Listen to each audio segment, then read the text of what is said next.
There is a specific kind of economic signal that professional supply chain analysts are trained to recognize, and that the general consuming public almost never sees until it is already translated into empty shelf space, dramatically elevated prices, or the quiet discontinuation notice buried in a retailer's inventory management system that most consumers never encounter because they stopped carrying the product before the absence became conspicuous enough to generate complaint. It is not a dramatic signal. It does not arrive with the fanfare of a headline or the urgency of a breaking news alert. It arrives in the form of extended lead times on wholesale orders. It arrives in the form of substitution notices from distributors. It arrives in the form of SKU consolidation decisions made in corporate procurement meetings, where the calculus of production cost versus margin versus projected demand volume produces a threshold below which a product's continued existence in the supply chain becomes economically irrational for the entities responsible for producing and distributing it. And once that threshold is crossed, once the decision is made at the production or distribution level that a particular item no longer justifies its place in the supply chain, the process of disappearance that follows is not immediate and dramatic. It is gradual, quiet, and by the time the average consumer notices it, the window for acquiring adequate quantities of the disappearing item has already been substantially narrowed by the same market forces that are driving the disappearance. This is not a phenomenon unique to any particular economic moment. Supply chain evolution, the continuous process by which products enter and exit commercial availability based on production economics, raw material availability, regulatory change, technological obsolescence, and shifting demand patterns, is a permanent feature of modern market economies. Items disappear from shelves constantly, replaced by alternatives that may or may not serve the same functional purposes, and the consumers who depended on the disappearing items are left to navigate the substitution landscape with whatever information they can assemble about what the alternatives actually are, whether those alternatives are genuinely equivalent, and whether the substitutes themselves are stable in the supply chain, or are themselves subject to the same pressures that eliminated the original product. But the current moment in supply chain history is not a normal moment in this continuous evolutionary process. It is a moment in which multiple simultaneous pressures, manufacturing concentration risk, raw material supply disruption, energy cost volatility, regulatory change across multiple product categories, climate-related agricultural disruption, and the lingering structural vulnerabilities exposed and, in some cases, permanently altered by the supply chain crises of the early 2020s, are converging on a specific set of product categories in ways that make the disappearance dynamic faster, broader, and more consequential for household preparedness than the baseline evolutionary rate would suggest. The 10 categories that this examination focuses on are not chosen arbitrarily or sensationally. They are chosen based on a convergence of supply chain vulnerability indicators that professional analysts use to assess product category risk. Raw material concentration, meaning the degree to which production of the item depends on inputs sourced from a small number of geographic locations or suppliers. Manufacturing concentration, meaning the degree to which production is concentrated in a small number of facilities or countries. Regulatory pressure, meaning the degree to which current or pending regulatory changes are likely to increase production costs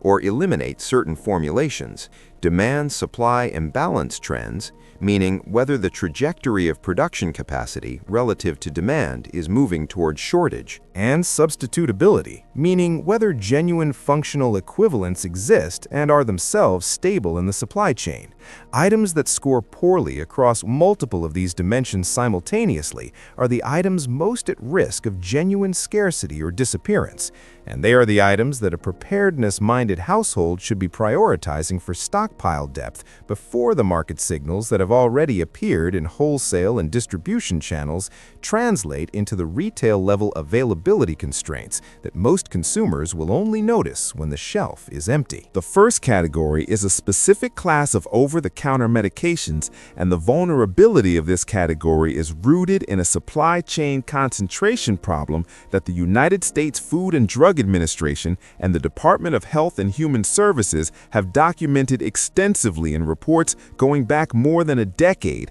but that is not translated into the kind of public awareness that would drive preparedness-oriented purchasing behavior among the civilian population. The active pharmaceutical ingredients that form the chemical foundation of the most commonly used over-the-counter medications, the analgesics, the antihistamines, the decongestants, the antacids, and the broad-spectrum topical antimicrobials, are manufactured in a supply chain of extraordinary geographic concentration. Estimates from pharmaceutical industry analysts and confirmed in FDA supply chain mapping exercises place the production of a significant majority of active pharmaceutical ingredients consumed in the United States in 2 countries, with the manufacturing base for several specific ingredient categories concentrated in a small number of facilities within those countries. This concentration was not always as extreme as it is today. It is the product of decades of manufacturing cost optimization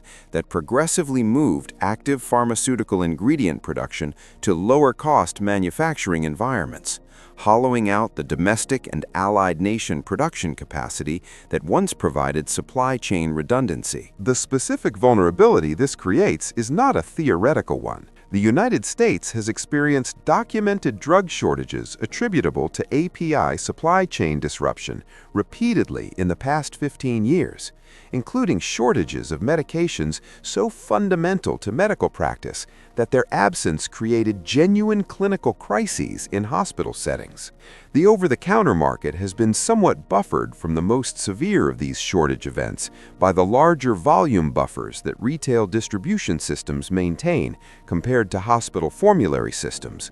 But the buffering is not unlimited, and the underlying supply chain vulnerability that produces hospital-level shortages applies with equal force to the API supply chains that feed over-the-counter production. What is changing in the current moment, and what represents a genuine near-term availability risk for specific OTC medication categories, is a combination of regulatory changes affecting certain decongestant formulations, specifically the ongoing regulatory reassessment of oral phenylephrine efficacy that has already resulted in FDA advisory committee recommendations that could drive formulation changes across a broad range of cold and sinus products, and increasing raw material cost pressure on acetaminophen production that has driven several smaller generic manufacturers to exit specific product segments, concentrating production further in a shrinking number of large manufacturers whose capacity decisions have outsized effects on retail availability. The preparedness implication of OTC medication supply chain vulnerability is one of the most straightforward in the entire stockpiling framework, because OTC medications are among the most legally unambiguous items to stockpile in quantity, among the most compact and storage stable in their shelf life characteristics when properly stored, and among the most immediately consequential in a scenario where retail availability is constrained. A household that maintains a deep stockpile of the specific OTC medications that its members actually use, stored in conditions that maximize shelf life, rotating stock to maintain potency, and organized with a clear inventory system that prevents both overuse and expiration waste, has eliminated one of the most common and most debilitating vulnerability categories in a grid-down or supply-disrupted scenario. The specific storage conditions that maximize OTC medication shelf life are consistently cooler than the conditions that most households maintain their medicine cabinets in, and this single variable, ambient storage temperature, has a larger effect on actual medication shelf life than virtually any other storage parameter. Pharmaceutical stability data consistently shows that storage at temperatures 10 to 15 degrees Fahrenheit below typical room temperature can extend actual potency retention well beyond labeled expiration dates for many solid oral dosage forms, a fact that has significant implications for the depth of stockpile that a household can maintain without the concern about potency degradation that labeled expiration dates might suggest. The second category presenting genuine near-term availability risk is a specific segment of the seed market, and the vulnerability here operates through a mechanism that is simultaneously biological, economic, and regulatory in its dimensions. The commercial seed market that supplies both agricultural producers and home gardeners has undergone a consolidation process over the past 3 decades that has dramatically reduced the number of independent seed companies, narrowed the genetic diversity of commercially available varieties, and concentrated the production of the seed stocks that supply retail garden centers and mail-order seed companies in a small number of large production facilities whose geographic distribution creates specific climate and logistics vulnerability. The consolidation dynamic is well documented in agricultural economics literature and is the product of the same cost optimization pressures that have concentrated pharmaceutical API production, with the additional dimension that seed production requires specific growing conditions, specific climate windows, and specific post-harvest processing infrastructure that further limits the geographic flexibility of production. What makes the current seed availability situation particularly significant from a preparedness standpoint is the intersection of this structural consolidation with 2 additional pressures that are operating simultaneously. The first is climate variability, affecting the primary seed production regions in the western United States, where drought conditions and water availability constraints have reduced production yields and, in some cases, forced the abandonment of specific production contracts that had previously maintained supply volume for certain variety categories. The second is regulatory pressure on seed treatment chemistry, specifically the neonicotinoid seed treatment agents that coat a significant proportion of commercially produced vegetable and flower seeds, where regulatory reassessment in multiple jurisdictions is creating uncertainty about the continued availability of certain treated seed products and driving reformulation costs that are accelerating the exit of smaller seed producers from specific market segments. The combination of production volume pressure from climate variability and regulatory cost pressure from treatment chemistry reassessment is creating a market environment in which specific seed varieties, particularly open-pollinated and heirloom varieties that serve smaller market segments and that are therefore less economically resilient to production cost increases, are at genuine risk of commercial discontinuation. The preparedness significance of seed availability is qualitatively different from the preparedness significance of most other stockpile categories, because seeds represent the means of production rather than a consumption good. A household that maintains an adequate stockpile of food-grade calories is prepared for a supply disruption of a specific duration. A household that maintains a viable seed stockpile of appropriate variety selection, stored under conditions that maintain germination viability, and combined with the soil preparation, cultivation, and harvest knowledge necessary to convert those seeds into food calories, has a preparedness asset that is renewable and therefore relevant across supply disruption timescales that extend well beyond what any finite food stockpile can address. The technical requirements for maintaining seed viability in long-term storage are well established in the agricultural science literature and are accessible to any household willing to invest in the modest infrastructure they require.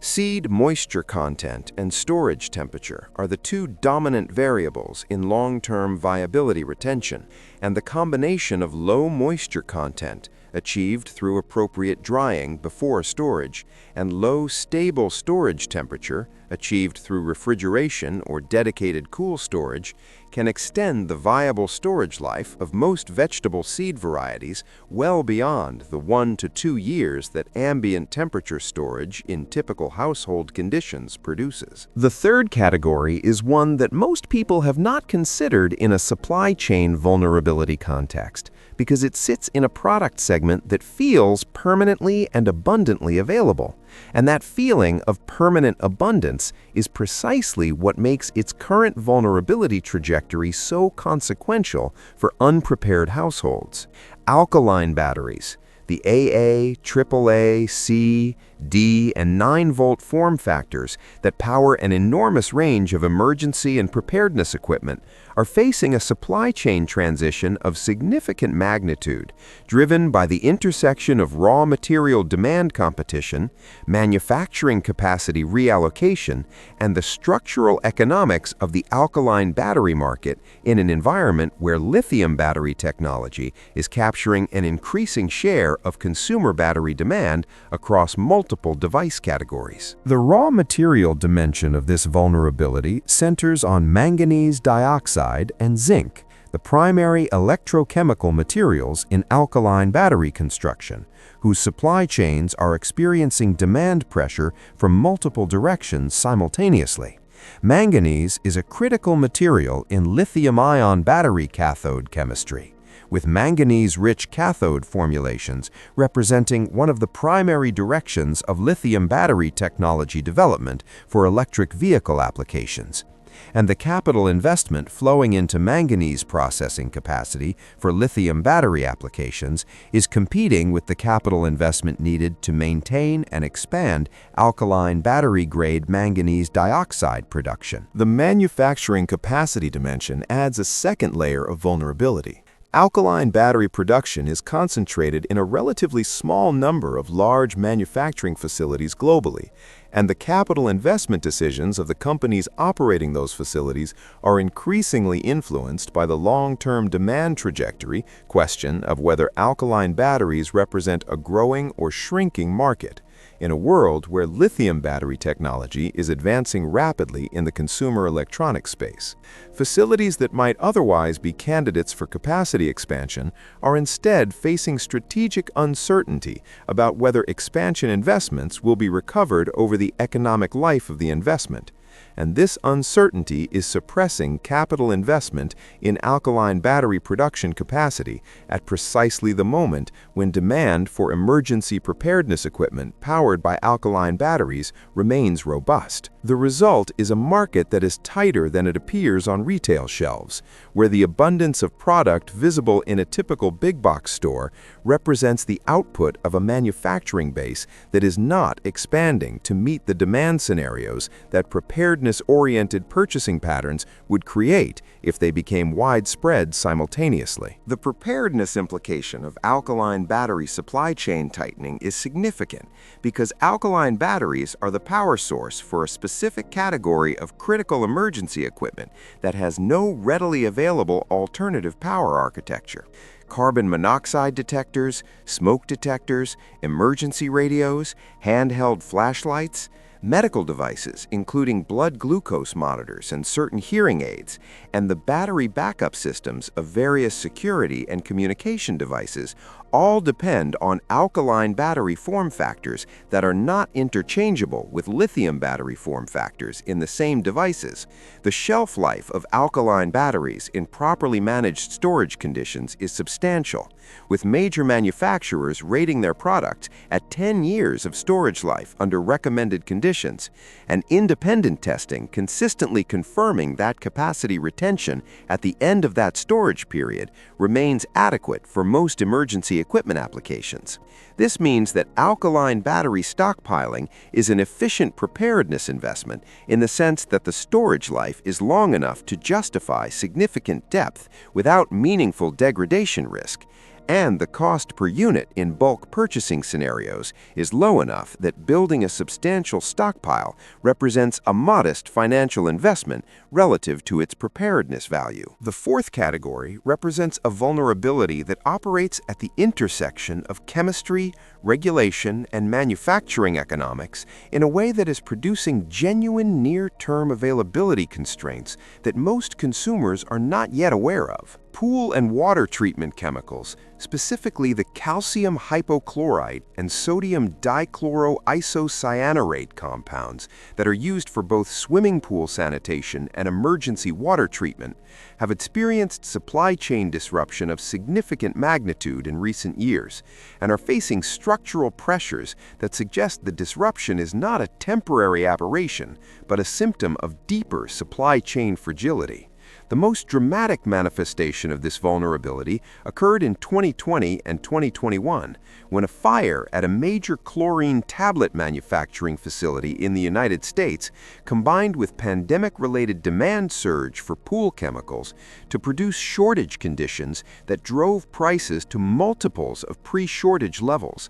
and left retail shelves empty for extended periods across wide geographic areas. The facility that burned represented a significant fraction of domestic chlorine tablet production capacity, and the rebuild timeline extended the shortage conditions well beyond what temporary demand surge alone would have produced. The preparedness significance of pool chemical availability extends well beyond swimming pool maintenance into the domain of emergency water treatment, which is where the supply chain vulnerability becomes directly relevant to survival preparedness. Calcium hypochlorite, the active compound in pool shock products, is one of the most effective and most storage-stable emergency water treatment agents available to civilian preppers. At appropriate concentrations, it produces a chlorine solution capable of treating large volumes of water against bacterial, viral, and certain protozoal contaminants. Its storage stability in granular or tablet form substantially exceeds that of liquid sodium hypochlorite bleach, which degrades to below effective treatment concentration within 1 to 2 years under normal storage conditions.